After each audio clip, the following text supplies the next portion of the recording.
right now, if you look at the network effects and the speed of growth of the network, and eventually Ethereum will outperform.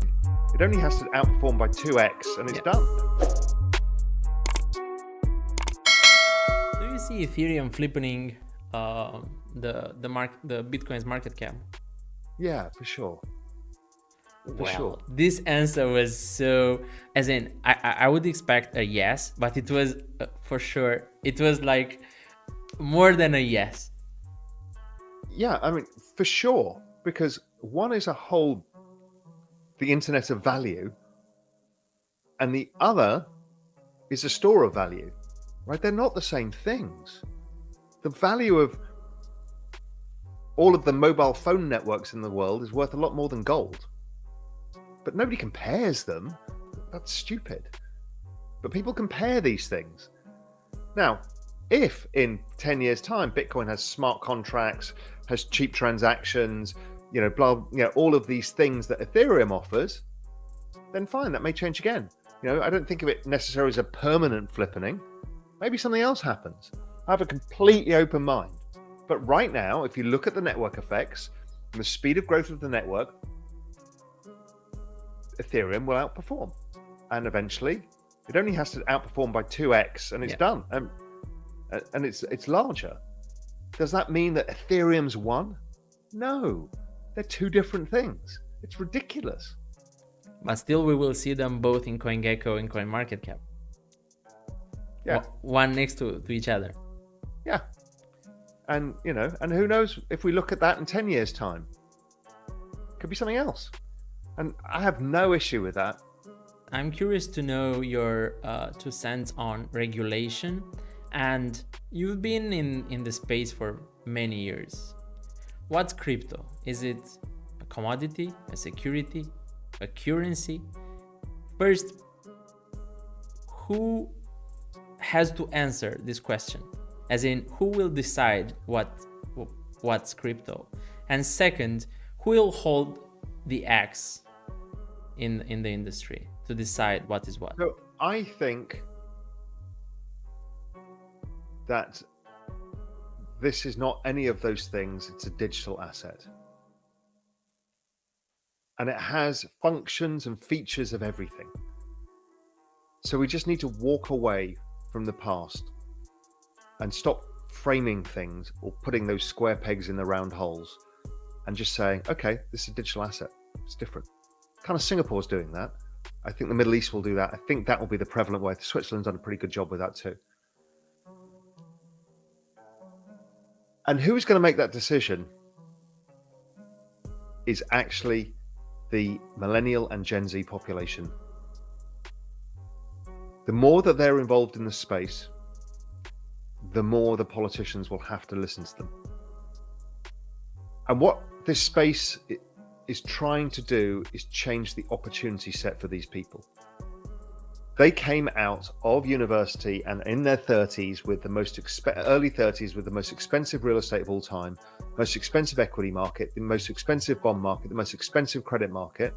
So their forward expected return on their wealth is incredibly low, the lowest of any generation in history.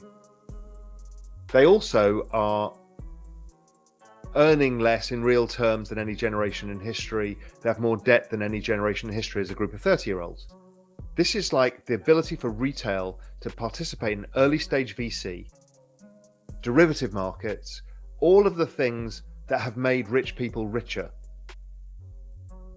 And it's here for retail. And there's a lot of voters here. And these guys are pretty pissed off in how they've been treated, particularly by the financial world. And I think that is the battle that's coming. It's the battle of the generations. It's the fourth turning. We've seen recently some steps in the regulation direction in the US. And do you think we are going in the right direction? Do they understand that we are having a new asset class? Or we will be like blocked in this current framework where we use the 1934 security laws for something that appeared 80 years later in a dramatically different environment? I think what is going on right now is the battle for who has control over this space. If you're a regulator with a hammer, everything looks like a nail. So the CFTC, the SEC, the OCC, the Fed, I mean, everybody wants a say in this thing, right? Because it's power. Why? Well, because they kind of know it's big. That's interesting. So Gensler is trying to sound like he's the tough guy to get people on this side, saying, I'll take control of this, because a lot of these guys are boomers and they don't understand what this is all about. So he's saying, don't worry about it. I've got this.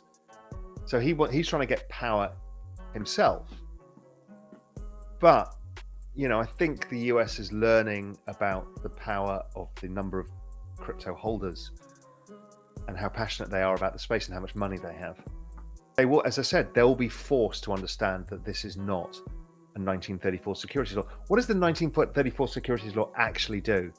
It actually forces you to use an intermediary because you're not smart enough to go directly. That's basically the whole thing. Yep. You're not smart enough to take risk.